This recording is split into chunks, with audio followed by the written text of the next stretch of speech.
മഹാനായ കലീമുല്ലാഹി മൂസാ നബി അലൈഹിസ്സലാം ഈജിപ്റ്റ് എന്ന് പറയുന്ന രാജ്യത്ത് നിന്ന് പടച്ചവനെ കിബിത്തിയായ ഒരു മനുഷ്യനെ അവിടെ നിന്നൊരു തല്ല് കൊടുക്കുമ്പോൾ ആ മനുഷ്യൻ അവിടെ നിന്ന് മരണപ്പെടുകയാണ്. മൂസാ നബി അലൈഹിസ്സലാമിന്റെ മുന്നിലേക്ക് അതാ ജനങ്ങൾ വന്നുകൊണ്ട് പറയുന്നു, മൂസാ, ഫിർഔനിന്റെ അനുയായികൾ നിന്നെ പിടിച്ചു കൊണ്ടുപോകാൻ കടന്നു വരികയാണ്. അതുകൊണ്ട് നീ ഇവിടെ നിന്ന് രക്ഷപ്പെടണമെന്ന് മഹാനായ മൂസാ നബി അലൈഹിസ്സലാമിനോട് അവിടെ പറയുമ്പോൾ മൂസാ നബി അലൈഹിസ്സലാം ഈജിപ്റ്റ് എന്ന് പറയുന്ന അതാ സദാ സുഖത്തോടെ ജീവിച്ചിരുന്ന ഈജിപ്റ്റ് എന്ന് പറയുന്ന രാജ്യത്ത് നിന്ന് മൂസാ നബി അലൈഹിസ്സലാം അവിടെ നിന്ന് നാടുവിടാൻ പോകുകയാണ്. മദീന എന്ന് പറയുന്ന ഒരു സ്ഥലത്തേക്ക് പരിചയമില്ലാത്ത, ഒരു യാത്രയുടെ തയ്യാറെടുപ്പുകളും നടത്തിയിട്ടില്ലാത്ത ഒരു നാട്ടിലേക്ക് മഹാനായ കലീമുല്ലാഹി മൂസാ നബി അലൈഹിസ്സലാം അവിടെ നിന്ന് യാത്ര തുടങ്ങുകയാണ്. ആ യാത്രയ്ക്ക് വേണ്ടി തയ്യാറെടുക്കുമ്പോ മൂസാ നബി അലൈഹിസ്സലാം ആദ്യമായിട്ട് ചെയ്ത കാര്യം എന്തെന്നറിയുമോ? ആ യാത്രയിലൂടെ ഒരു സത്യവിശ്വാസിയായ മനുഷ്യന് പഠിക്കാൻ ഒരുപാട് പാഠങ്ങളുണ്ടെന്ന് ചരിത്രങ്ങൾ നമുക്ക് പറഞ്ഞു തരുമ്പോ മൂസാ നബി അലൈഹിസ്സലാമിന്റെ ആ യാത്രയിൽ നിന്ന് പഠിക്കാൻ കഴിയുന്ന ഒന്നാമത്തെ പാഠം എന്തെന്നറിയുമോ? മൂസാ നബി അലൈഹിസ്സലാം അതാ യാത്ര തുടങ്ങുന്ന സമയത്ത് മദീന എന്ന് പറയുന്ന സ്ഥലത്തേക്ക് തിരിഞ്ഞു നിൽക്കുകയാണ്. എന്നിട്ട് മൂസാ നബി അലൈഹിസ്സലാം അവിടെ നിന്ന് പടച്ച റബ്ബിനോട് ദുആ ചെയ്യുകയാ. വലമ്മാ തവജ്ജഹ തിൽഖാ മദിയൻ ഖാല അസാ റബ്ബി അയ്യഹ്ദിയനി സവാ അസ്സബീൽ. മദീന എന്ന് പറയുന്ന രാജ്യത്തേക്ക് നാടുകടക്കാൻ തയ്യാറെടുക്കുന്ന മഹാനായ കലീമുല്ലാഹി മൂസാ നബി അലൈഹിസ്സലാം പടച്ചവനെ യാത്ര തുടങ്ങാൻ തയ്യാറെടുക്കുമ്പോ മൂസാ നബി അല്ലാഹുവിനോട് ദുആ ചെയ്യുന്നു. ഖാല അസാ റബ്ബി അയ്യഹ്ദിയനി സവാ അസ്സബീൽ. മൂസാ നബി അലൈഹിസ്സലാം അവിടെ യാത്ര തിരിക്കുകയാണ്. മദീന എന്ന് പറയുന്ന സ്ഥലത്തേക്ക് യാത്രയുടെ ഒരു തയ്യാറെടുപ്പും നടത്തിയിട്ടില്ല. യാത്രയ്ക്ക് വേണ്ടി മൂസാ നബി ഒരുങ്ങിയിട്ടില്ല. ഇട്ടിരിക്കുന്ന വസ്ത്രത്തോടെ മൂസാ നബി അലൈഹിസ്സലാം അവിടെ നിന്ന് കയ്യിൽ കിട്ടിയതുമായി മദീന എന്ന് പറയുന്ന നാട്ടിലേക്ക് യാത്ര തിരിക്കുകയാണ്. ആഴ്ചകളോളം സഞ്ചരിച്ചു പോകുന്ന യാത്രയാണ്. ആ യാത്രയ്ക്ക് വേണ്ടി തയ്യാറെടുക്കുമ്പോ മൂസാ നബി അലൈഹിസ്സലാം അല്ലാഹുവിനോട് ആദ്യമായിട്ട് ദുആ ചെയ്യുകയാണ്. പടച്ച റബ്ബേ, ശരിയായ മാർഗത്തിലേക്ക് നീ എന്നെ നയിക്കണേ അല്ലാ. അവിടെ ആദ്യമായിട്ട് പടച്ച റബ്ബിനോട് അവിടെ ദുആ ചെയ്യുകയാ. എന്റെ പ്രിയപ്പെട്ടവരെ, ഈ ചരിത്രം നമുക്ക് പറഞ്ഞു തരുന്ന ഒന്നാമത്തെ കാര്യം എന്തെന്നറിയുമോ? ഒരു സത്യവിശ്വാസി ഏത് കാര്യത്തിന് വേണ്ടി ഇറങ്ങുമ്പോഴും അവൻ ആദ്യമായി പരിഗണിക്കേണ്ട കാര്യമെന്താ? ഈ സദസ്സിലിരിക്കുന്ന എന്റെ പ്രിയപ്പെട്ട സഹോദരങ്ങളോട് സഹോദരിമാരോട് ഒരു സത്യവിശ്വാസി ജീവിതത്തിൽ വേണ്ട ഒന്നാമത്തെ ഗുണമെന്തെന്നറിയുമോ? ഏതെങ്കിലും ഒരു കാര്യം ചെയ്യാൻ വേണ്ടി അവന് തയ്യാറെടുത്ത് കഴിഞ്ഞാൽ എന്തെങ്കിലും ഒരു കാര്യം, അത് ഏത് കാര്യമാകട്ടെ, ഒരു വീട് വെക്കുന്ന വിഷയമാകട്ടെ, അല്ലെങ്കിൽ ഒരു കച്ചവടം തുടങ്ങുന്ന വിഷയമാകട്ടെ, അല്ലെങ്കിൽ ഒരു വിവാഹത്തിന്റെ കാര്യമാകട്ടെ, ജീവിതത്തിൽ എന്ത് കാര്യം നീ ചെയ്യാൻ തുടങ്ങുമ്പോഴും നീ ആദ്യമായിട്ട് ചെയ്യേണ്ട ചില കാര്യങ്ങളുണ്ട്. ഈ സദസ്സിലിരിക്കുന്ന എത്രയോ പേര് പടച്ചവനെ അതാ സ്വന്തമായിട്ടൊരു വീട് പണിതല്ലോ. എന്തിനാടോ മനുഷ്യ വീട് പണിതത്? കോടികളും ലക്ഷങ്ങളും ചെലവഴിച്ചുകൊണ്ട് മനോഹരമായ ഒരു കൊട്ടാരം പോലെയുള്ള ഒരു വീട് പണിതു. ആ വീടിന്റെ അകത്ത് ഏറ്റവും കൂടുതൽ വില കൂടിയ ഫർണിച്ചറുകളാ, അല്ലെങ്കിൽ മനോഹരമായ ബെഡ്റൂമുകൾ ഞാനും നിങ്ങളും ഒരുക്കി വെച്ചിട്ടുണ്ട്. എന്തിനു വേണ്ടിയാണ് നമ്മൾ വീട് പണിതത്? അല്ലാഹുവിന്റെ വിശുദ്ധമായ ഖുർആൻ പറയുന്നു, വല്ലാഹു ജഅല ലക്കും മിൻ ബുയൂതികും സകനാ. അല്ലാഹുവിന്റെ പരിശുദ്ധമായ ഖുർആൻ പറയുന്നു, വീടെന്ന് പറയുന്നത് സമാധാനം തരുന്ന ഒരിടമാ. ഞാനും നിങ്ങളും വീട് പണിതിട്ടുണ്ടല്ലോ. ആ വീടിന്റെ അകത്ത് സമാധാനമുണ്ടോ? സന്തോഷമുള്ള ഒരു ജീവിതം ഉണ്ടോ? കിടന്നാൽ ഉറക്കം വരുന്നുണ്ടോ? മക്കള് പരസ്പരം തമ്മിലടിക്കുകയാണ്, ഭാര്യയും ഭർത്താവും തമ്മിലടിക്കുകയാണ്. ഒരു വീടിന്റെ അകത്ത് സന്തോഷമില്ല, സമാധാനമില്ല. പടച്ചവനെ, അതുപോലെ ഓരോ വിഷയങ്ങൾ എടുത്തു നോക്കൂ, കച്ചവടം എടുത്തു നോക്കൂ. ഉസ്താദേ, ഏത് കച്ചവടം തുടങ്ങിയാലും അത് പൊളിഞ്ഞു പോവുകയാണ്, രക്ഷപ്പെടുന്നില്ലല്ലോ. വിവാഹം കഴിച്ചു, അല്ലാഹുവിന്റെ പരിശുദ്ധമായ ഖുർആൻ പറയുന്നു, പടച്ചവനെ, വിവാഹം കഴിച്ചാൽ സമാധാനം കിട്ടും, നല്ല ഒരു ജീവിതം കിട്ടുമെന്ന് അല്ലാഹുവിന്റെ വിശുദ്ധമായ ഖുർആൻ പറഞ്ഞു തരുമ്പോ പെണ്ണ് കെട്ടിയിട്ട് സമാധാനമില്ലാത്തവരാണ് നമ്മളിൽ അധികം പേരും. ഓരോ വിഷയം എടുത്തു നോക്കിയാലും അത് വീടിന്റെ വിഷയമാണെങ്കിലും, വണ്ടിയുടെ വിഷയമാണെങ്കിലും, കടയുടെ വിഷയമാണെങ്കിലും, മക്കളുടെ വിഷയമാണെങ്കിലും, പടച്ചവനെ, അതാ മക്കളെ കെട്ടിയിട്ട് കണ്ണുനീര് കുടിക്കുന്നവരാ നമ്മളിൽ അധികം പേരും. എന്തിനാ പടച്ചവനെ ഈ സദസ്സിലിരിക്കുന്നതിൽ ചില പെണ്ണുങ്ങൾ വിഷമിക്കുകയാണ്? അല്ലാ, കല്യാണം കഴിഞ്ഞ് ഒരുപാട് വർഷങ്ങളായി, എനിക്കും മക്കളില്ലല്ലോ തമ്പുരാന്. ഒരു പെണ്ണ് സ്റ്റേജിന്റെ ഒരു സൈഡിലിരുന്ന് കൊണ്ട് മക്കളില്ലാതെ കരയുമ്പോ മറു സൈഡിൽ ഒരു ഉമ്മ ഇരുന്ന് കരയുന്നു. അല്ലാ, എന്തിനാ പടച്ചവനെ എനിക്കിങ്ങനെ ചില മക്കളെ തന്നത്? മക്കള് കാരണം കണ്ണുനീര് കുടിക്കുകയാ.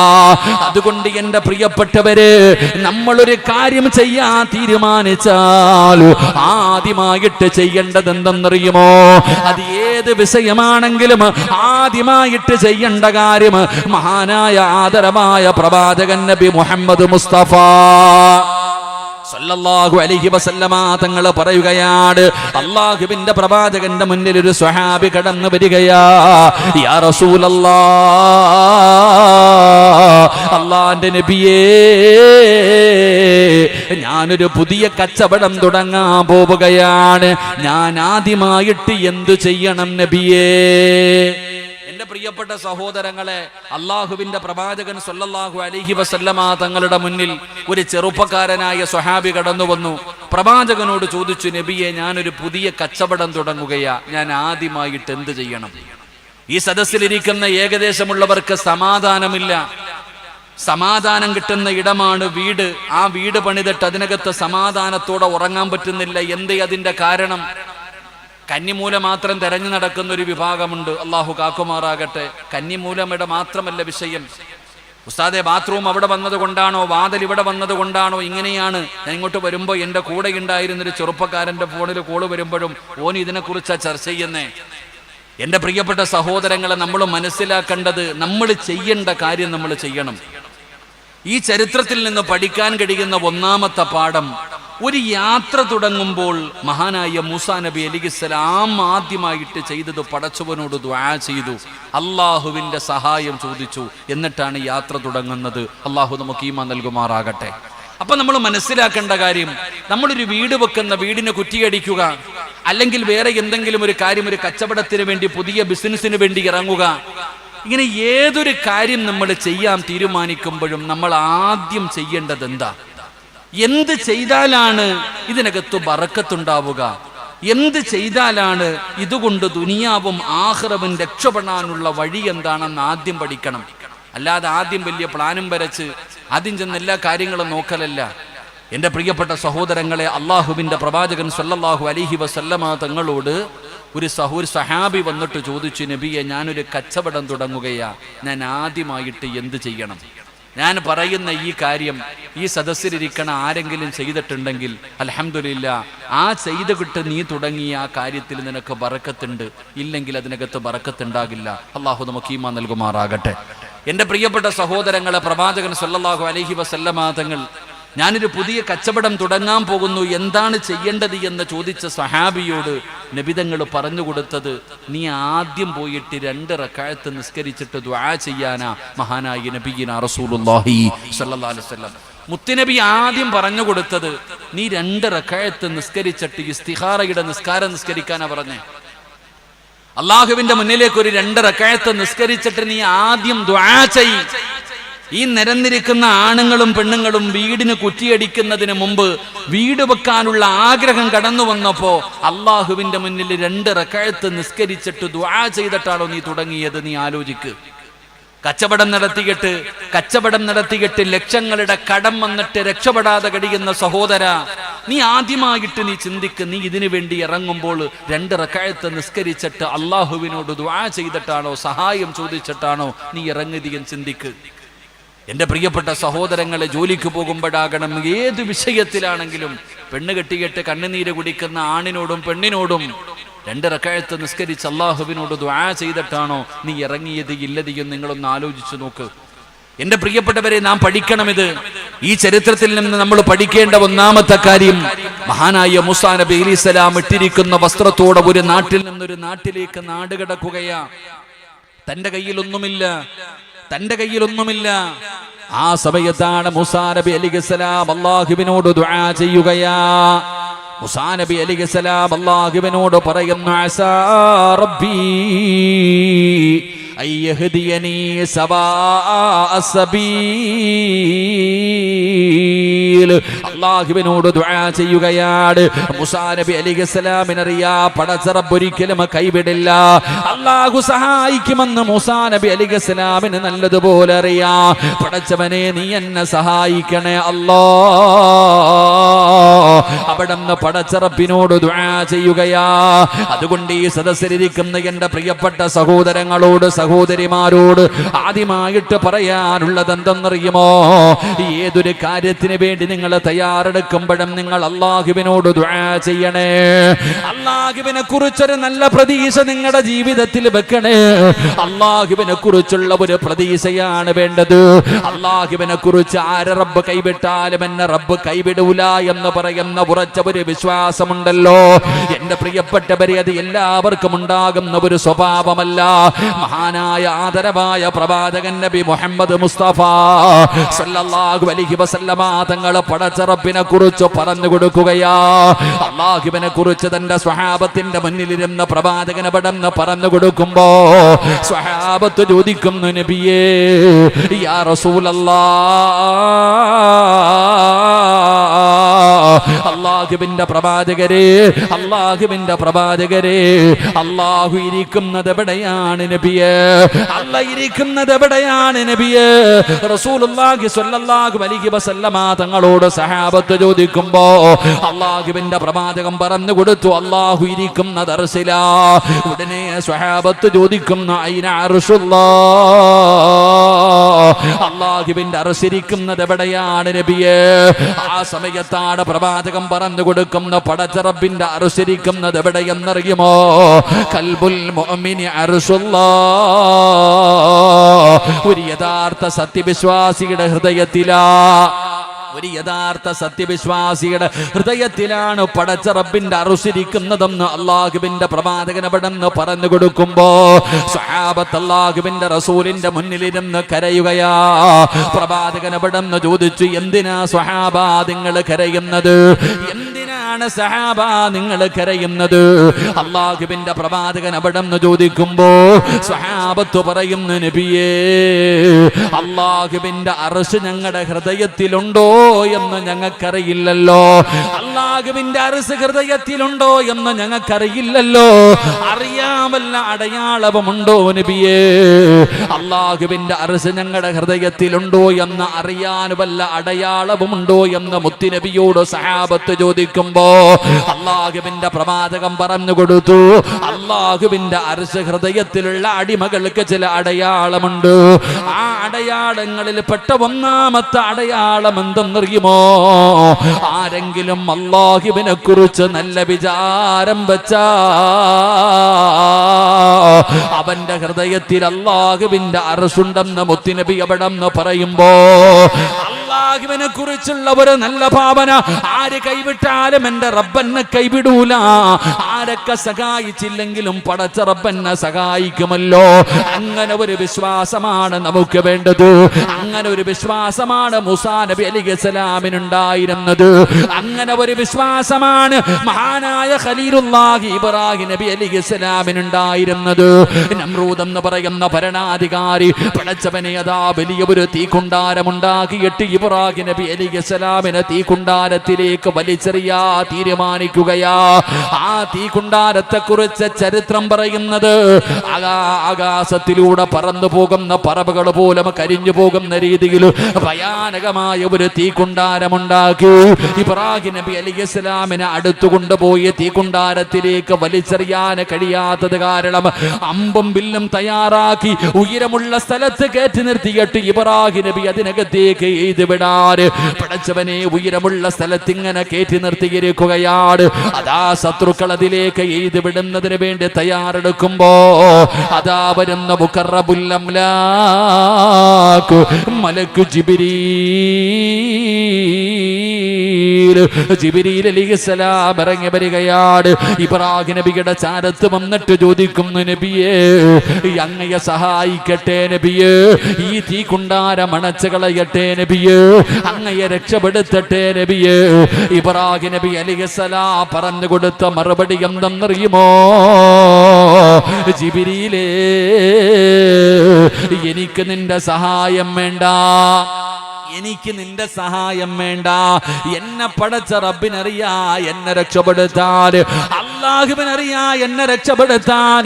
ഹസ്ബുനല്ലാഹു നിഅമൽ വകീൽ നിഅമൽ മൗലാ വ നിഅമൻ നസീർ. ഇബ്രാഹിം നബി അലൈഹിസ്സലാം അവിടെ നിന്നുകൊണ്ട് പറയുന്ന ഹസ്ബുനല്ലാഹ്, എനിക്ക് അല്ലാഹ് മതി എന്ന മഹാനായ ഇബ്രാഹിം നബി അലൈഹിസ്സലാം അവിടെ നിന്ന് ജിബ്രീൽ എന്ന് പറയുന്ന മലക്കിനോട് പറഞ്ഞു കൊടുക്കുമ്പോ, എന്റെ പ്രിയപ്പെട്ടവരെ, നമ്രൂദ് എന്ന് പറയുന്ന ക്രൂരനായ ഭരണാധികാരിയുടെ തീക്കുണ്ടാരത്തിലേക്ക് 40 ദിവസത്തോളം ഉല്ലാസത്തിന് പോയിട്ട് ശരീരത്തിലെ ഒരു രോമം പോലും കരിയാതെ ആ തീക്കുണ്ടാരത്തിനകത്ത് നിന്ന് ഇബ്രാഹിം നബി തിരിച്ചു വന്ന ചരിത്രം അല്ലാഹുവിന്റെ ഖുർആൻ വെറുതെ പറയുന്നതല്ല, അത് പഠിക്കാനാ ചെറുപ്പക്കാരാ. എന്റെ പ്രിയപ്പെട്ട പെങ്ങളെ, ആദ്യം ഉറക്കേണ്ടത് നിന്റെ വിശ്വാസമാണ്, ആദ്യം ഉറക്കേണ്ടത് നിന്റെ ഈമാനാണ്. പടച്ചവനെ, ആ വിശ്വാസം നമുക്ക് നഷ്ടപ്പെട്ടു പോയി, അതുകൊണ്ടാണ് പടച്ച റബ്ബിന്റെ സഹായം നമുക്ക് നഷ്ടപ്പെട്ടു പോകുന്നത്. അതുകൊണ്ട് പ്രതീക്ഷയാണ് വേണ്ടത്. അല്ലാഹു ഒരിക്കലും നമ്മളെ കൈവിടൂല, അല്ലാഹു ഒരിക്കലും നമ്മളെ കൈവിടൂല. ജീവിതത്തിൽ ദുഃഖങ്ങളും ദുരിതങ്ങളും വേദനകളും പ്രയാസങ്ങളും പ്രതിസന്ധികളും ഇത് അല്ലാഹു നിന്നെ പരീക്ഷിക്കുന്നതിന് വേണ്ടി തരുന്നതാ. അല്ലാഹു നിന്റെ ഈമാൻ അളക്കുന്നതാണ്, നിന്റെ വിശ്വാസത്തെ പടച്ചവൻ അടുക്കുന്നതാണ്, നിനക്ക് സ്വർഗം തരുന്നതിന് വേണ്ടിയാ. അല്ലാതെ വിവാഹം കഴിഞ്ഞു 15 കൊല്ലമായിട്ടും അല്ലാഹു നിനക്ക് മക്കളെ തരാത്തത് നിന്നോട് കോപമുള്ളത് കൊണ്ടല്ല, നിന്നെ വെറുപ്പുള്ളത് കൊണ്ടല്ല. ഉസ്താദേ, സ്വന്തമായിട്ട് എനിക്കൊരു വീടില്ലല്ലോ, ഏത് കച്ചവടം ചെയ്താൽ തകർന്നു പോവുകയാണല്ലോ. ഞാൻ നിസ്കരിക്കുന്നവനാട്, നോമ്പ് പിടിക്കുന്നവനാട്, സദഖ കൊടുക്കുന്നവനാട്, എല്ലാ നന്മകൾക്കും മുൻപന്തിയിൽ നിൽക്കുന്നവനാട്. എന്നിട്ടും അല്ലാഹു എനിക്ക് ക്യാൻസർ തന്നല്ലോ, എനിക്ക് ട്യൂമർ തന്നല്ലോ, ഞാൻ കിടന്ന കിടപ്പിൽ കിടന്നു മലമൂത്ര വിസർജനം നടത്തുന്ന അവസ്ഥയിലേക്ക് വന്നല്ലോ. അല്ലാഹുവിൻ എന്നെ വെറുപ്പാടെന്ന് പറയില്ലേ? പടച്ചവന് നിന്നെ വല്ലാത്ത ഇഷ്ടമുള്ളത് കൊണ്ടാ. അല്ലാഹു സ്നേഹിച്ചാൽ എങ്ങനെയാണ്, അല്ലാഹു സ്നേഹിച്ചാൽ എങ്ങനെയാ. അല്ലാഹുവിനൊരു മനുഷ്യനെ ഇഷ്ടപ്പെട്ട് കഴിഞ്ഞ അല്ലാഹു വലിയ പരീക്ഷണങ്ങൾ കൊടുക്കുമെന്ന് അല്ലാഹുവിന്റെ പരിശുദ്ധമായ ഖുർആൻ പറയുകയാ. അല്ലാഹുവിന്റെ വിശുദ്ധമായ ഖുർആനിലൂടെ അല്ലാഹു തന്നെ പറയുന്നുണ്ട്, വലനബുലുമന്നകും ബിശൈഇൻ മിനൽ ഖൗഫി വൽ ജൂഇ വനഖസിൻ മിനൽ അംവാൽ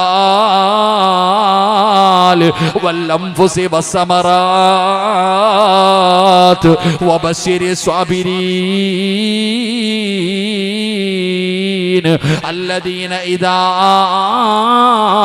أصابتهم مصيبة قالوا إنا لله وإنا إليه راجعون. അല്ലാഹുവിന്റെ വിശുദ്ധമായ ഖുർആൻ അവിടെന്ന് പറയുമ്പോ അല്ലാഹു പരീക്ഷിക്കുമെന്ന് പറഞ്ഞല്ലോ. ഭയം കൊടുത്ത് പരീക്ഷിക്കുകയാണ്, സാമ്പത്തിക നഷ്ടം കൊടുക്കുകയാണ്, രോഗങ്ങൾ കൊടുക്കുകയാണ്, മരണങ്ങൾ കൊടുക്കുകയാണ്. ഇതുപോലെ പടച്ച റബ്ബ് പരീക്ഷിക്കുമെന്ന് അല്ലാഹുവിന്റെ വിശുദ്ധമായ ഖുർആനിലൂടെ അല്ലാഹു സുബ്ഹാനഹു വ തആല എന്നോടും നിങ്ങളോടും പറഞ്ഞു തരുമ്പോ എന്റെ പ്രിയപ്പെട്ടവരോട് പറയുന്ന, ഒരിക്കലും നിങ്ങൾ പതറരുത്, ഒരിക്കലും നിങ്ങൾ തളരരുത്. എത്ര വലിയ പ്രയാസം വന്നാലും ഇല്ലാ യളമൽ ജസാ മഅയളമൽ ബലാ. ഒരു ദുഃഖത്തിന്റെ പിറകിൽ ഒരു സന്തോഷമുണ്ടെന്നാ, ഒരു ദുഃഖത്തിന്റെ പിറകിൽ ഒരു സന്തോഷമുണ്ടെന്നാ. അതുകൊണ്ട് ഈമാനാണ് ഉറക്കേണ്ടത്. ഈമാൻ ഉറയ്ക്കാനുള്ള വഴി എന്തെന്നറിയുമോ? ജീവിതത്തിൽ താങ്ങാൻ കഴിയാത്ത വേദനകളും പ്രയാസങ്ങളും പ്രതിസന്ധികളും ഈ ജീവിതമൊന്ന് അവസാനിപ്പിച്ചാ മതിയായിരുന്ന പടച്ചവര്, മരിക്കാൻ തോന്നുന്ന ചില സമയമുണ്ടല്ലോ. ഇന്ന് രാവിലെ പത്രമെടുത്ത് നോക്കിയപ്പോ എന്റെ വീടിന്റെ പരിസരത്താണ് ഒരു കുടുംബത്തിലെ 5 പേര് ആത്മഹത്യ ചെയ്തത്. പടച്ചവനെ, മുസ്ലിം സമുദായത്തിൽ ആത്മഹത്യ വല്ലാതെ വർദ്ധിച്ചു കൊണ്ടിരിക്കുന്ന ഒരു കാലഘട്ടമാ. നേരത്തെ മുസ്ലിം സമുദായത്തിൽ ആത്മഹത്യയില്ലായിരുന്നു. ഈ അടുത്ത കാലമായിട്ട് നമ്മുടെ സമുദായത്തിൽ ആത്മഹത്യ വല്ലാതെ വർദ്ധിക്കുകയാണ്. ജീവിതത്തിൽ രോഗം വരുമ്പോ, തീരുവതാ രോഗങ്ങൾ വരുമ്പോ പിടിച്ചു നിൽക്കാൻ കഴിയാതെ ആത്മഹത്യ ചെയ്യുന്നവര്, കടങ്ങൾ വരുമ്പോ, കച്ചവടം നഷ്ടത്തിലാകുമ്പോ, അഭിമാനത്തിന് ക്ഷതം വരുമ്പോ, എന്റെ പ്രിയപ്പെട്ടവരെ, മരിക്കാൻ തോന്നുന്ന സമയത്ത് എന്തു ചെയ്യണമെന്നറിയുമോ? ഈ പറയുന്ന ദിക്ർ നിങ്ങൾക്കൊരു 3 പ്രാവശ്യം പറയാൻ കഴിയുമോ? ജീവിതത്തിൽ എത്ര വലിയ പ്രയാസമാകട്ടെ, പടച്ചവനെ ജീവിതം അവസാനിപ്പിക്കണം, എനിക്കും മരിക്കണം പടച്ചവര് എന്ന് തോന്നുന്ന ഒരു സമയം വരുമ്പോ എന്തു ചെയ്യണമെന്നറിയുമോ? ഹസ്ബുനല്ലാഹു നിഅമൽ വകീൽ നിഅമൽ മൗലാ വ നിഅമൻ നസീർ. ഈ പറയുന്ന ദിക്ർ 3 പ്രാവശ്യം പറഞ്ഞാ മതി. ഹസ്ബുനല്ലാഹു നിഅമൽ വകീൽ നിഅമൽ മൗലാ വ നിഅമൻ നസീർ. ഈ പറയുന്ന ദിക്ർ സമാധാനത്തോടെ 1 മിനിറ്റ് നീയൊന്നും മിണ്ടാതെ ഇരുന്ന് അല്ലാഹുവേ മനസമാധാനത്തോടെ 3 പ്രാവശ്യം ഇത് പറഞ്ഞാ പടച്ചവനെ നിനക്ക് മനസമാധാനം വരികയാണ്, നിന്റെ മനസ്സിനൊരു സമാധാനം കിട്ടുകയാ.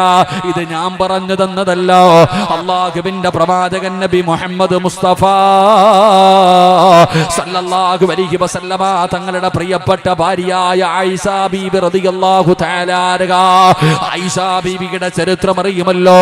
അല്ലാഹുവിന്റെ പ്രവാചകന്റെ പ്രിയപ്പെട്ട ഭാര്യയായ ആയിഷ ബീബി റളിയല്ലാഹു തആല അൻഹയെ കുറിച്ച് മഹാനായ സൗബാ റളിയല്ലാഹു തആല അൻഹു അല്ലാഹുവിന്റെ പ്രവാചകന്റെ ഭാര്യയായ ആയിഷ ബീബിയെ കുറിച്ചും ബദരീങ്ങളിൽപ്പെട്ട സ്വഹാബിയാണ് സൗബാർ.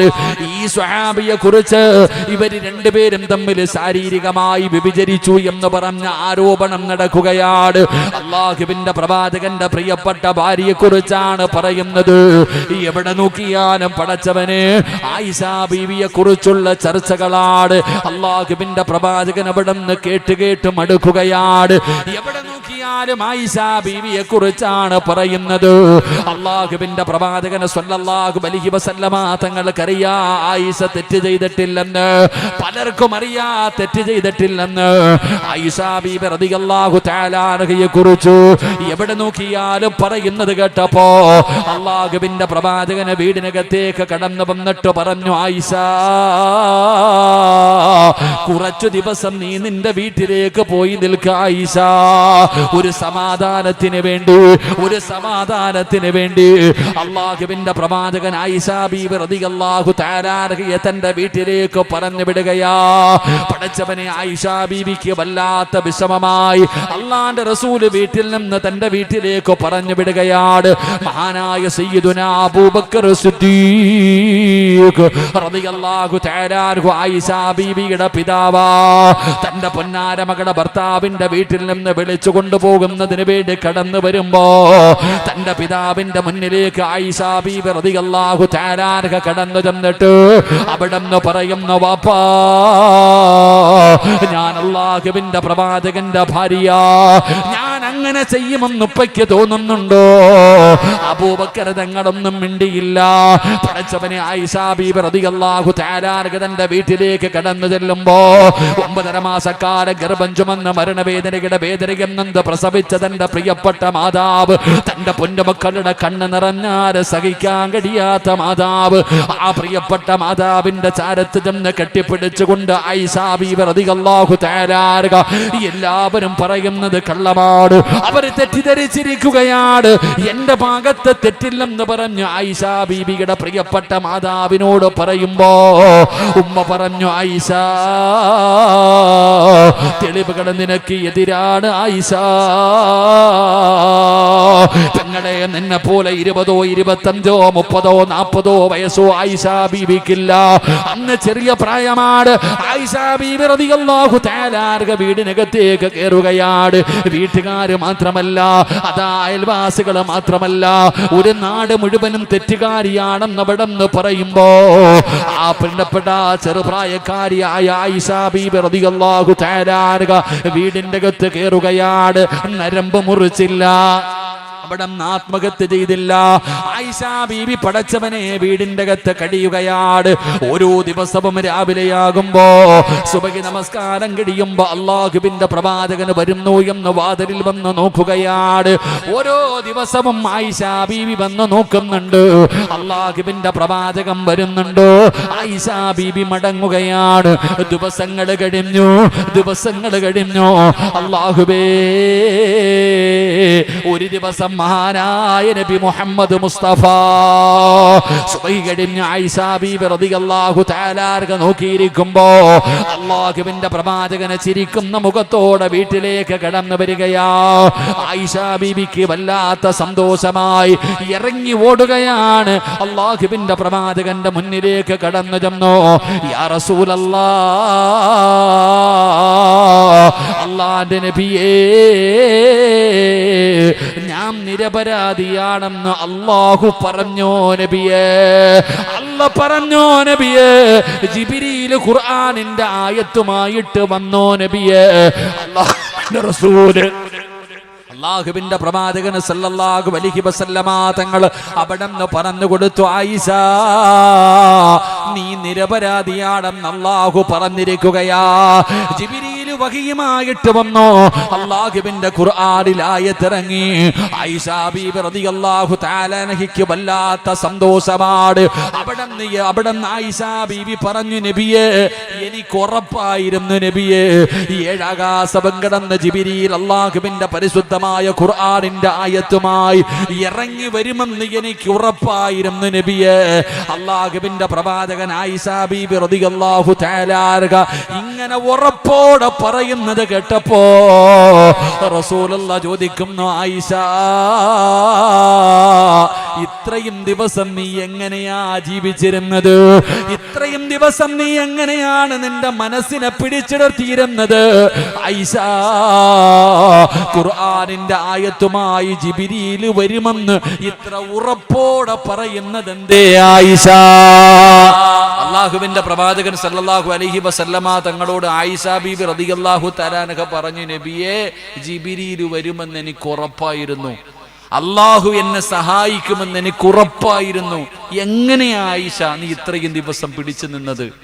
നീ ഇത്ര ഉറപ്പായിട്ട് പറയാനുള്ള കാരണം എന്താണെന്ന് ചോദിച്ചപ്പോ മഹദിയായ ആയിഷ ബീബി റളിയല്ലാഹു തആല അൻഹ പറഞ്ഞു, നബിയെ, നിസ്കാരപ്പായിരുന്നിട്ട് എൻ്റെ മനസ്സ് തകരുമ്പോ ഞാൻ പറഞ്ഞത് ഹസ്ബുനല്ലാഹ് ഹസ്ബുനല്ലാഹ്, ഈ ദിക്റാണ് നബിയെ ഞാൻ പറഞ്ഞത്. എൻ്റെ മനസ്സ് തകരുമ്പോ, എല്ലാവരും എന്നെ ഒറ്റപ്പെടുത്തിയപ്പോ, ഞാനൊരു മോശക്കാരിയാണെന്ന് എല്ലാവരും പറഞ്ഞു പരത്തിയപ്പോ ഞാൻ പിടിച്ചു നിന്നത് ഹസ്ബുനല്ലാഹ് എന്ന് പറയുന്ന ദിക്റ് പറഞ്ഞിട്ടാണെന്ന് മഹദിയായ ആയിഷ ബീബി റളിയല്ലാഹു തആല അൻഹ പറഞ്ഞു കൊടുത്തെന്ന് ചരിത്രം പഠിപ്പിക്കുമ്പോൾ, എൻ്റെ പ്രിയപ്പെട്ടവരെ, ജീവിതത്തിൽ താങ്ങാൻ കഴിയാത്ത വേദന വരുമ്പോൾ, ഈ ജീവിതം ഒന്ന് അവസാനിപ്പിക്കണമെന്ന് തോന്നുമ്പോൾ ഈ ദിക്റ് നിങ്ങളൊരു 3 പ്രാവശ്യം പറഞ്ഞു നോക്ക്. ജീവിതത്തിൽ അത് അനുഭവിക്കാൻ കഴിയും. അള്ളാഹു നമുക്ക് ഈമാൻ നൽകി അനുഗ്രഹിക്കുമാറാകട്ടെ.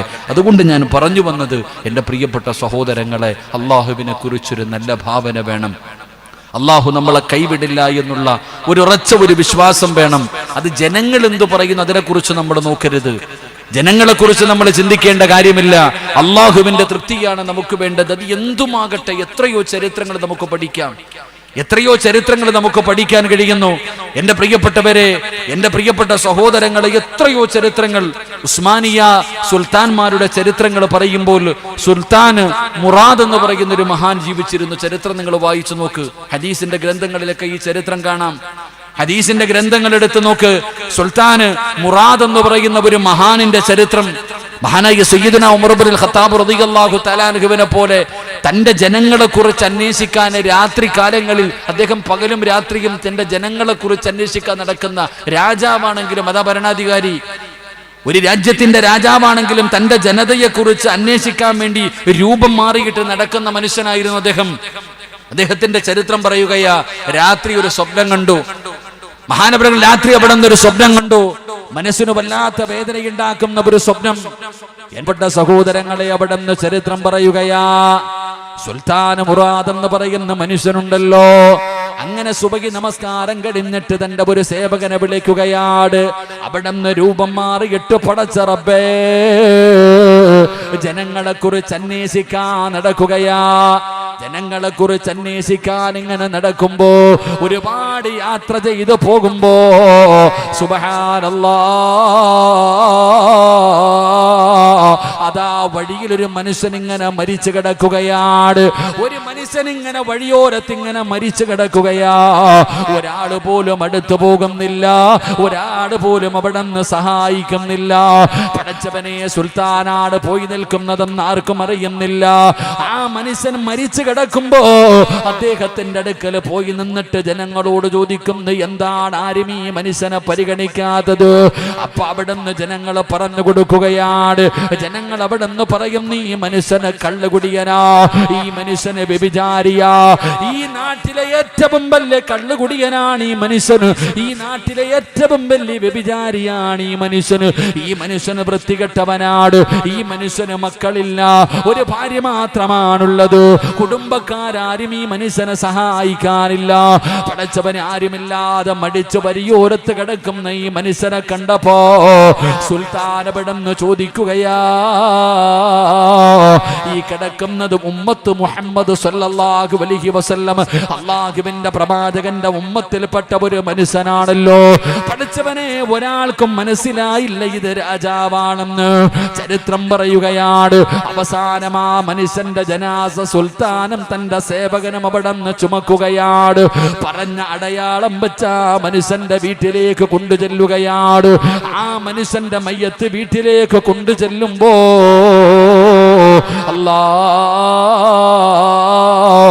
അദ്ദേഹത്തിന്റെ പ്രിയപ്പെട്ട ഭാര്യ ജനാസ കാണുമ്പോ കരയുകയാ, വല്ലാതെ കരയുകയാണ്. തന്റെ പ്രിയപ്പെട്ട ഭർത്താവ് നാട്ടുകാർ മുഴുവനും പറയും, ഇവന് കള്ളുകുടിയനാണ്, വ്യഭിചാരിയാണ്, ഇവന് വൃത്തികെട്ടവനാണെന്ന് നാട്ടുകാർ മുഴുവനും പറയുന്ന മനുഷ്യനുണ്ടല്ലോ. ആ മനുഷ്യന്റെ ജനാസയാണ് വീടിന്റെ അകത്ത് കൊണ്ടുവച്ചപ്പോ അദ്ദേഹത്തിന്റെ പ്രിയപ്പെട്ട ഭാര്യ കരയുകയാ. സുൽത്താൻ അവിടെ നിന്ന് ചോദിച്ചു, എന്തിനാ നിങ്ങൾ കരയുന്നത്? ഇവന് കള്ളുകുടിയനല്ലേ, ഇവൻ വ്യഭിചാരിയല്ലേ, ഇവനൊരു വൃത്തികെട്ടവനല്ലേ, എന്തിനാണ് നിങ്ങൾ കരയുന്നതെന്ന് ചോദിക്കുമ്പോ സുൽത്താനിനോട് ആ മനുഷ്യന്റെ ഭാര്യ പറയുകയാ, എന്റെ ഭർത്താവ് കള്ളുകുടിയനല്ല, എന്റെ ഭർത്താവ് ഒരു തുള്ളി കള്ള് പോലും കുടിക്കാത്തവനാ. എന്റെ ഭർത്താവ് എന്ത് ചെയ്യുമെന്നറിയോ? അതാ നല്ല സമ്പത്തുള്ള മനുഷ്യനാണ്, നല്ല സമ്പത്തുള്ള മനുഷ്യനാണ്. എല്ലാ ദിവസവും അതാ കള്ള് ഷാപ്പിലേക്ക് കടന്നു ചെന്നിട്ട് വില കൂടിയ കള്ളുകൾ മുഴുവനും വാങ്ങുകയാണ്. കള്ള് ജനങ്ങളെ നോക്കുമ്പോ കള്ള് ഷാപ്പിൽ പോയി കള്ള് വാങ്ങുന്നുണ്ട്. എല്ലാ കള്ളുകളും മേടിച്ചു കൊണ്ടുവന്നിട്ട് ഈ വീടിനകത്ത് കൊണ്ടുവന്നിട്ട് അത് നശിപ്പിച്ച് കളയുകയാ. എന്നിട്ട് ആ മനുഷ്യൻ പറയുന്നു, അൽഹംദുലില്ലാ, പടച്ച റബ്ബേ, ഈ നാട്ടുകാർക്കൊന്ന് കുടിക്കാൻ കള്ള് കിട്ടില്ലല്ലോ, എല്ലാം മേടിച്ചു കൊണ്ടുവന്ന് നശിപ്പിച്ചതിന്റെ പേരില് എനിക്ക് ഒരുപാട് ചെറുപ്പക്കാരെ കള്ളുകുടിയിൽ നിന്ന് രക്ഷപ്പെടുത്താൻ കഴിഞ്ഞല്ലോ. അൽഹംദുലില്ലാ. ആ മനുഷ്യനവിടെന്ന് പറയുകയാ, ഭാര്യ പറയുകയാണ്, ശരീരം വിറ്റ് ജീവിക്കുന്ന പെണ്ണുങ്ങളുണ്ടല്ലോ, പെണ്ണുങ്ങളുടെ വീടുകളിലേക്ക് കടന്നു ചെന്നിട്ട് അവരെന്തിനാ പണത്തിന് വേണ്ടിയല്ലേ ശരീരം വിൽക്കുന്നത്? അവരുടെ വീട്ടിൽ ചെന്നിട്ട് അവരുടെ കയ്യിൽ പൈസ കൊടുത്തിട്ട് പറയും, ഇന്നൊരാളുടെയും മുമ്പിൽ നിങ്ങൾ പോകരുത്, നിങ്ങൾക്ക് പൈസ കിട്ടിയല്ലോ. പഠിച്ചവനെ, ശരീരം വിറ്റ് ജീവിക്കുന്ന പെണ്ണുങ്ങളുടെ വീട്ടിൽ പൈസ കൊണ്ടു കൊടുത്തിട്ട് അൽഹംദുലില്ലാഹ് മനുഷ്യൻ പറയുകയാ, ഒരുപാട് ചെറുപ്പക്കാരെ വ്യഭിചാരത്തിൽ നിന്ന് ഞാൻ രക്ഷപ്പെടുത്തിയല്ലോ അല്ലാ. ഓരോ ദിവസവും എന്റെ പ്രിയപ്പെട്ട ഭർത്താവ് ഇങ്ങനെയാണ് ചെയ്യുന്നത്. ഇത് കണ്ടപ്പോ പ്രിയപ്പെട്ട ഭാര്യ ഭർത്താവിനോട് പറഞ്ഞു, നിങ്ങൾ ചെയ്യുന്നത് എന്താണെന്ന് നിങ്ങൾക്കും അല്ലാഹുവിനും എനിക്കുമല്ലേ അറിയൂ, അല്ലാതെ നാട്ടുകാർക്കറിയില്ലല്ലോ.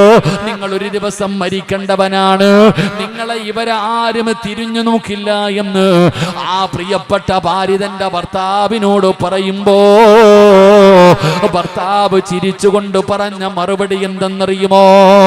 സുൽത്താനോട് പറഞ്ഞു കൊടുക്കുകയാ, രാജ്യത്തിന്റെ ഭരണാധികാരിയോട് പറഞ്ഞു കൊടുക്കുകയാ, അതാ ഞാൻ എന്റെ ഭർത്താവിനോട് ഇത് പറഞ്ഞപ്പോ എന്റെ ഭർത്താവ് പറഞ്ഞ മറുപടി എന്തെന്നറിയോ? ആരാ പറഞ്ഞത് ഞാൻ മരിച്ചാൽ ആള് വരില്ലെന്ന്?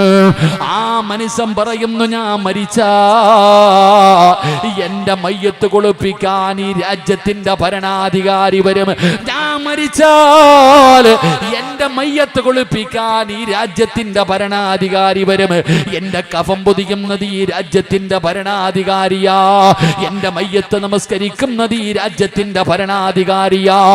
എന്റെ ജനാസയിൽ ഈ നാട് ഇന്നുവരെ കാണാത്ത ജനങ്ങള്, അലിമീങ്ങൾ, അല്ലാഹു ഇഷ്ടപ്പെട്ടവർ ഈ ഭരണാധികാരിയുടെ പുറകിൽ നിന്ന് എന്റെ മയ്യത്ത് നമസ്കരിക്കും. അല്ലാഹു എന്നെ ഒരിക്കലും കൈവിടൂല, അല്ലാഹു ഒരിക്കലും എന്നെ കൈവിടൂല. ഈ മനുഷ്യനിത് പറയുമ്പോ ഭാര്യ പറയുകയായിരുന്നു, ഞാൻ ചിരിക്കുമായിരുന്നു.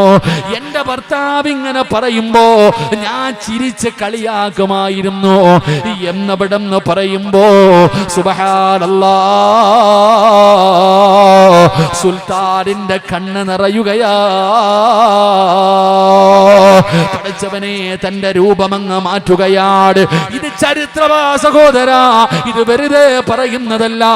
ആ രാജാവ് തന്റെ ശരീരത്തിട്ടിരുന്ന വസ്ത്രമങ്ങൂരുകയാണ്. പഠിച്ചവനെ, ഞാനാട് ഈ മനുഷ്യൻ പറഞ്ഞത് സത്യമാണ്, ഈ രാജ്യത്തിന്റെ ഭരണാധികാരിയാണ് ഞാൻ. ആ മനുഷ്യന്റെ ജനാസ കുളിപ്പിച്ചത് രാജാവ് തന്നെയാ, അവിടുത്തെ ജനാസ പൊതിഞ്ഞത് രാജാവ് തന്നെയാ. ചരിത്രം പറയുകയാ, ആ നാട് കാണാത്ത ജനമായിരുന്നു അദ്ദേഹത്തിന്റെ മയ്യത്ത് നമസ്കരിക്കാൻ. പഠിച്ചവനെ, ആ നാട്ടിൽ ഒരാൾ മരിച്ചപ്പോ പോലും അത്രയും ജനം കൂടിയിട്ടില്ല. രാജാവ് തന്നെയാണ് ഇമാമത്ത് നിന്നത്. എന്റെ പ്രിയപ്പെട്ടവരെ, ചരിത്രം പറയുമ്പോ ഇതാണ് അല്ലാഹുവിനെ കുറിച്ചൊരു മനുഷ്യനെ പ്രതീക്ഷ വെച്ചാൽ അവന് കിട്ടുന്ന ഒരു വലിയ അനുഗ്രഹമാണിത്. അതുകൊണ്ട് മഹാനായ കലീമുല്ലാഹി മൂസാ നബി അലൈഹിസ്സലാം മദീന എന്ന് പറയുന്ന രാജ്യത്തേക്ക് നാട് കിടക്കുമ്പോ ആദ്യമായിട്ട് ചെയ്തതെന്തെന്നറിയുമോ? മദീന എന്ന് പറയുന്ന സ്ഥലത്തേക്ക് തിരിഞ്ഞു നിന്നിട്ട് അല്ലാഹുവിനോട് ദുആ ചെയ്യുകയാ. വലമ്മാ തവജ്ജഹ തിൽഖാ മദിയന ഖാല അയ്യഹ്ദിയനി സബീൽ. അവിടുന്ന് ദുആ ചെയ്തിട്ടാണ് അവിടുന്ന് യാത്ര തുടങ്ങുന്നത്. എന്റെ പ്രിയപ്പെട്ടവരെ, ഖുർആൻ പറയുകയാണ്, മൂസാ നബി അലൈഹിസ്സലാം അങ്ങനെ ആഴ്ചകളോളം യാത്ര ചെയ്തു. ആഴ്ചകളോളം വളരെ കഷ്ടപ്പെട്ടു, പ്രയാസപ്പെട്ടു യാത്ര ചെയ്തു. മദീന എന്ന് പറയുന്ന സ്ഥലത്ത് ചെന്നപ്പോൾ, മദീന എന്ന് പറയുന്ന സ്ഥലത്തേക്ക് ഒരാഴ്ചയോളം കഷ്ടപ്പെട്ട് യാത്ര ചെയ്തു മൂസാ നബി അലൈഹി സ്വലാം എത്തി. മദീന എന്ന് പറയുന്ന സ്ഥലത്ത് ചെല്ലുമ്പോൾ ആദ്യമായിട്ട് കാണുന്ന രംഗം, എൻ്റെ പ്രിയപ്പെട്ട സഹോദരങ്ങളെ, ആടുകൾക്കും ഒട്ടകങ്ങൾക്കും വെള്ളം കൊടുക്കുന്നതിന് വേണ്ടി ഒരു കിണറ്റിന്റെ ചുവട്ടിൽ വല്ലാത്ത മത്സരം നടക്കുകയാണ്. ആണുങ്ങളും പെണ്ണുങ്ങളും എല്ലാവരും വെള്ളം കോരുന്നതിന് വേണ്ടി ഒരു കുളത്തിന്റെ, ഒരു കിണറ്റിന്റെ ചുവട്ടിൽ കിടന്നുകൊണ്ട് വല്ലാത്ത തിരക്ക് കൂട്ടുന്നു. മൂസാ നബി നോക്കുമ്പോ രണ്ട് പെൺകുട്ടികൾ അവരുടെ ആടുകളുമായിട്ട് മാറി നിൽക്കുന്നു. മൂസാ നബി അലൈഹി സ്വലാം നോക്കുമ്പോ കാണുന്ന രംഗം, 2 പെൺകുട്ടികൾ മാത്രം മാറി നിൽക്കുന്നു. മറ്റ് ആണുങ്ങളും പെണ്ണുങ്ങളും വെള്ളം കോരുവാനുള്ള, അവരുടെ മൃഗങ്ങൾക്ക് വെള്ളം കൊടുക്കുവാനുള്ള തിരക്ക് കൂട്ടുകയാണ്. മൂസാ നബി അലൈഹിസ്സലാം ആ പെൺകുട്ടികളുടെ അടുത്ത് പോയിട്ട് ചോദിച്ചു, നിങ്ങൾ എന്തേ വെള്ളം കോരാൻ പോകാത്തെ? നിങ്ങൾ എന്തേ വെള്ളം കോരാൻ പോകാത്തെ? അവരെല്ലാവരും വെള്ളം കോരിക്കൊണ്ട് പോകുന്നല്ലോ, നിങ്ങളുടെ ആടുകൾക്ക് വെള്ളം കൊടുക്കാൻ കഴിയില്ലല്ലോ, നിങ്ങൾ എന്താ പോകാത്തെ? എന്തേ നിങ്ങളുടെ കൂടെ ആണുങ്ങളൊന്നുമില്ലേ? ആ സമയത്ത് ആ പെൺകുട്ടികൾ പറഞ്ഞ മറുപടി, ഞങ്ങൾക്ക് ആണുങ്ങളുടെ ഇടയിൽ പോയി വെള്ളം കോരാൻ ഞങ്ങൾക്ക് മടിയാ, ഞങ്ങൾക്ക് വല്ലാത്ത ലജ്ജയാ. എന്റെ പ്രിയപ്പെട്ട സഹോദരങ്ങളെ, ഖുർആൻ പറയുന്നു, വലമ്മാ വറദ മാഉ മദിയൻ വജദ അലൈഹി ഉമ്മത്തും മിനൻ നാസ് യസ്കൂന വജദ മിൻ ദൂനിഹിമാ ഇംറഅതൈനി തദൂദാൻ. അല്ലാഹുവിന്റെ വിശുദ്ധമായ ഖുർആൻ പറയുകയാ, മൂസാ നബി അലൈഹിസ്സലാം ആ പെൺകുട്ടികളോട് ചോദിച്ചു, ഞാൻ നിങ്ങളെ സഹായിക്കട്ടെ? കാരണം വെള്ളം കോരുന്നത് വലിയ യോദ്ധാക്കളായ ആരോഗ്യമുള്ള വലിയ ആൾക്കാരാ. അവരുടെ ഇടയിൽ പോയിട്ട് തിരക്ക് കൂട്ടിയിട്ട് ഈ പെണ്ണുങ്ങൾക്ക് വെള്ളം കോരുവാനുള്ള ഒരു പ്രയാസം. അതുകൊണ്ടാണ് ഞങ്ങൾ മാറി നിൽക്കുന്നത്. ഇവരെല്ലാവരും വെള്ളം കോരി പോയതിനു ശേഷം വെള്ളം കോരാം. അപ്പൊ മൂസാ നബി അലൈഹിസ്സലാം ചിന്തിച്ചു, പടച്ചോനെ ഞാനൊന്ന് സഹായിക്കാം. മൂസാ നബി അവരോട് ചോദിച്ചു, ഞാൻ നിങ്ങളെ സഹായിക്കട്ടെ? എന്റെ പ്രിയപ്പെട്ട സഹോദരങ്ങളെ, ചരിത്രം പറയുന്നു, മൂസാ നബി അലൈഹിസ്സലാം ഈ 2 പെൺകുട്ടികൾക്കും, നല്ല ആരോഗ്യമുള്ള പ്രവാചകന, ഈ 2 പെൺകുട്ടികൾക്കും അവരുടെ മൃഗങ്ങൾക്ക് കുടിക്കുവാനുള്ള വെള്ളം ശേഖരിച്ചു കൊടുക്കുകയും അവരെ സഹായിക്കുകയും ചെയ്തു എന്ന് ചരിത്രം പഠിപ്പിക്കുന്നു. അള്ളാഹു നമുക്ക് ഈമാൻ നൽകി അനുഗ്രഹിക്കുമാറാകട്ടെ. എന്റെ പ്രിയപ്പെട്ട സഹോദരങ്ങളെ, ഇതിൽ നിന്ന് നമുക്ക് പഠിക്കേണ്ട 2ാമത്തെ കാര്യം, വെറുതെ ചരിത്രം കേട്ട് കളഞ്ഞാൽ പോരാ. ഈ ചരിത്രത്തിൽ നിന്ന് നമ്മൾ പഠിക്കേണ്ട 2ാമത്തെ കാര്യം, മൂസാ നബി അലൈഹിസ്സലാം ഒരു രാജ്യത്ത് നിന്ന് നാട് വിട്ട്, ഒന്നുമില്ല, കഴിക്കാൻ ഭക്ഷണമില്ല, നല്ലതുപോലെ വസ്ത്രമില്ല, വളരെ പ്രയാസപ്പെട്ടുകൊണ്ട് വളരെ ദുരിതങ്ങൾ അനുഭവിച്ചിട്ടാ വന്നത്. വന്ന ഉടനെ കാണുന്ന കാഴ്ച, എൻ്റെ പ്രിയപ്പെട്ടവരെ, ഏത് പ്രതിസന്ധിയുടെ സമയത്തും ഏത് പ്രയാസത്തിൻ്റെ സമയത്തും മറ്റൊരു മനുഷ്യനെ സഹായിക്കേണ്ട അവസ്ഥ വന്നാൽ സഹായിക്കണമെന്നാണ് ഈ ചരിത്രം നമുക്ക് പഠിപ്പിക്കുന്നത്. അള്ളാഹു നമുക്ക് ഈമാൻ നൽകി അനുഗ്രഹിക്കുമാറാകട്ടെ. നമ്മൾ ഏത് പ്രയാസത്തിന്റെ ഘട്ടത്തിലാകട്ടെ, ഒരാളെ സഹായിക്കേണ്ട അവസ്ഥ വന്നാൽ, വളരെ പ്രയാസത്തിൽ അത് എങ്ങനെയുമാകട്ടെ, ഒരാളെ സഹായിക്കേണ്ട അവസ്ഥ വന്നാൽ, എൻ്റെ പ്രിയപ്പെട്ട സഹോദരങ്ങളെ, അതിലൊരു അമാന്തമ കാണിക്കരുത്. ഏതൊരു സഹായത്തിന്റെ അവസരത്തിലും ഒരു മനുഷ്യനെ സഹായിക്കണമെന്ന് മൂസാ നബി അലൈഹിസ്സലാം ഈ ചരിത്രത്തിലൂടെ പറഞ്ഞു തരികയാ. നമ്മളിൽ പലർക്കുമില്ലാത്ത ഒരു സ്വഭാവമാണ്. നമ്മുടെ വീടിന്റെ മുന്നിൽ എത്രയോ പാവങ്ങൾ വരുന്നു, യതീമീങ്ങൾ വരുന്നു, രോഗം പിടിച്ചവർ വരുന്നു. പക്ഷേ നമ്മളിൽ പലരും അവരെ തിരിഞ്ഞു നോക്കാറില്ല, സഹായിക്കാറില്ല. മഹാനായ ഇബ്നു ഉമർ റളിയല്ലാഹു തആല അൻഹുമാ അന്ന റജുലൻ ജാഅ ഇല നബി സ്വല്ലല്ലാഹു അലൈഹി വസല്ലം ഫഖാല യാ റസൂലല്ലാഹ് അയ്യുൻ നാസി അഹബ്ബു ഇലല്ലാഹ് وأي الناس أحب إلى الله وأي الأعمال أحب إلى الله. മഹാനായ ഇബ്നു ഉമർ റളിയല്ലാഹു തആല അൻഹു പറയുകയാണ്, അല്ലാഹുവിന്റെ പ്രവാചകന്റെ മുന്നിലേക്ക് ഒരു മനുഷ്യൻ കടന്നു വരുന്ന ഒരു സഹാബി കടന്നു വരികയാ. യാ റസൂലല്ലാഹ്, അല്ലാഹുവിന്റെ നബിയേ, അയ്യുൻ നാസി അഹബ്ബു ഇലല്ലാഹ്, ജനങ്ങളിൽ വെച്ച് അല്ലാഹുവിന് ഏറ്റവും ഇഷ്ടമുള്ളതാരാണ് നബിയേ? വഅയ്യുൽ അഅമാലി അഹബ്ബു ഇലല്ലാഹ്, അല്ലാഹുവിന് ഏറ്റവും ഇഷ്ടപ്പെട്ട കർമ്മം ഏതാണ് നബിയേ? എന്റെ പ്രിയപ്പെട്ടവരെ, താടി വെച്ചവരും തടമ്പുള്ളവരും കൊട്ടാരം പോലെ വീട് പണിത് സെൻട്രൽ ജയിൽ പോലെ മതിൽ പണിതിട്ട് കഴിയുന്ന മുസ്ലിമേ, അല്ലാഹുവിന് ജനങ്ങളിൽ ഏറ്റവും കൂടുതൽ ഇഷ്ടമുള്ളതാരയാ? അല്ലാഹുവിന് ഏറ്റവും ഇഷ്ടപ്പെട്ട കർമ്മം എന്തെന്നറിയോ? അല്ലാഹുവിന്റെ പ്രവാചകനോട് സഹാബി ചോദിക്കുമ്പോ റസൂലുള്ളാഹി പറഞ്ഞു കൊടുക്കുകയാണ്, അല്ലാഹുവിന് ഏറ്റവും കൂടുതൽ ഇഷ്ടമുള്ള കാര്യം എന്തെന്നറിയുമോ? ജനങ്ങളിൽ അല്ലാഹുവിന് ഏറ്റവും ഇഷ്ടപ്പെടുന്ന കാര്യം എന്തെന്നറിയുമോ? പാവപ്പെട്ടവരെ സഹായിക്കുന്നവരുണ്ടല്ലോ, വിശക്കുന്നവന് ഭക്ഷണം കൊടുക്കുന്നവരുണ്ടല്ലോ, കടം കൊണ്ട് ബുദ്ധിമുട്ടുന്നവനെ സഹായിക്കുന്നവരുണ്ടല്ലോ, യതീമീങ്ങളെ സഹായിക്കുന്നവരുണ്ടല്ലോ. പടച്ചവനെ, ഏതെങ്കിലും ഒരു മുസ്ലിമായ മനുഷ്യനെ സഹായിക്കുന്നതിന് വേണ്ടി, അവന് ആവശ്യത്തിന് വേണ്ടി ഒന്ന് നടന്നു പോകുന്നതുണ്ടല്ലോ, അത് അല്ലാഹുവിന് വല്ലാതെ ഇഷ്ടപ്പെട്ട കാര്യമാണെന്ന് ആദരവായ പ്രവാചകൻ നബി മുഹമ്മദ് മുസ്തഫ സല്ലല്ലാഹു അലൈഹി വസല്ലമ തങ്ങൾ പറയുന്നു. അല്ലാഹുവിന് ഏറ്റവും ഇഷ്ടപ്പെട്ട കർമ്മം പള്ളി പണിത് കൊടുക്കലല്ല. നിന്റെ വീടിന്റെ മുന്നിൽ വരുന്ന ഒരു പാവപ്പെട്ടവന് ഒരു നേരത്തെ ഭക്ഷണം കൊടുക്ക്. അത് അള്ളാഹുവിന് ഇഷ്ടപ്പെട്ട കർമ്മമാണെന്ന് നബി മുഹമ്മദ് മുസ്തഫ. പള്ളി പണിയൽ നല്ല കാര്യമല്ല എന്നല്ല, പള്ളി പണിയൽ നല്ലടാ. പള്ളി കെട്ടാൻ പൈസ കൊടുക്കുന്നവനും തന്റെ വീടിന്റെ മുന്നിൽ വരുന്ന യതീമിനെ തിരിഞ്ഞു നോക്കാത്തവനാ, തന്റെ കുടുംബത്തിൽ കിടക്കുന്ന രോഗികളെ തിരിഞ്ഞു നോക്കാത്തവനാ. ഞാനും നിങ്ങളും കല്യാണത്തിന് പോകുമ്പോ വലിയ കവറിനകത്ത് പൈസ വെച്ചുകൊണ്ട് പോകും. കല്യാണത്തിന് പോകുമ്പോ എല്ലാവരുടെ കയ്യിലും ഒരു കവറ് കാണും. എന്നാൽ ക്യാൻസർ രോഗം പിടിച്ചു കിടക്കുന്നവനെ കാണാൻ പോകുമ്പോ ഇതൊന്നും കാണത്തില്ല. അള്ളാഹു നമുക്ക് ഈമാൻ നൽകുമാറാകട്ടെ. സത്യത്തിൽ ആർക്കാ കൊടുക്കേണ്ടത്? നമ്മൾ ആർക്കാ കൊടുക്കേണ്ടത്? കല്യാണം കഴിക്കുന്നവൻ ലക്ഷങ്ങൾ ചെലവഴിച്ചുകൊണ്ട് ആർഭാട വിവാഹം നടത്തുന്നു. ഈ കിടക്കുന്ന പാവപ്പെട്ട രോഗി തന്റെ സർവ്വതും വിറ്റ് ചികിത്സിച്ച് കിടക്കുന്ന പാവപ്പെട്ടവൻ അവന്റെ കയ്യിൽ കൊണ്ടൊരു കവറ് കൊടുക്കാൻ നമ്മളിൽ പലർക്കും കഴിയില്ല. എന്റെ പ്രിയപ്പെട്ട സഹോദരങ്ങൾ, അള്ളാഹുവിന് ഏറ്റവും ഇഷ്ടപ്പെട്ട കാര്യം അതായിരുന്നു. മഹാനായ നബിയിന റസൂലുള്ളാഹി സ്വല്ലല്ലാഹു അലൈഹി വസല്ലമ തങ്ങൾ പറഞ്ഞു, നിന്റെ മുന്നിൽ ഒരു മനുഷ്യൻ വന്നിട്ട് അവന്റെ ഒരു പ്രയാസം പറയുമ്പോൾ ആ മനുഷ്യനെ സഹായിക്കാൻ നീ അവന്റെ കൂടെയൊന്ന് പോടോ, നീ അവന്റെ കൂടെയൊന്ന് പോ. നബി തങ്ങൾ പറയുന്നു, നീ അവന്റെ കൂടെ പോകൽ. നബി സല്ലല്ലാഹു അലൈഹി വസല്ലമ തങ്ങൾ പറയുന്നു, വമൻ മശാ മഅ അഖീഹി ഫീ ഹാജതി. അല്ലാഹുവിന്റെ റസൂൽ സല്ലല്ലാഹു അലൈഹി വസല്ലമ തങ്ങൾ പറയുന്നു, നീ അവന്റെ കൂടെ പോകൽ എന്റെ മസ്ജിദുൻ നബവിയിൽ ഒരു മാസം ഇഅ്തികാഫിരിക്കുന്നതിനേക്കാൾ നിനക്ക് ശ്രേഷ്ഠതയുണ്ടെന്ന് മഹാനായ ആദരവായ പ്രവാചകൻ നബി മുഹമ്മദ് മുസ്തഫ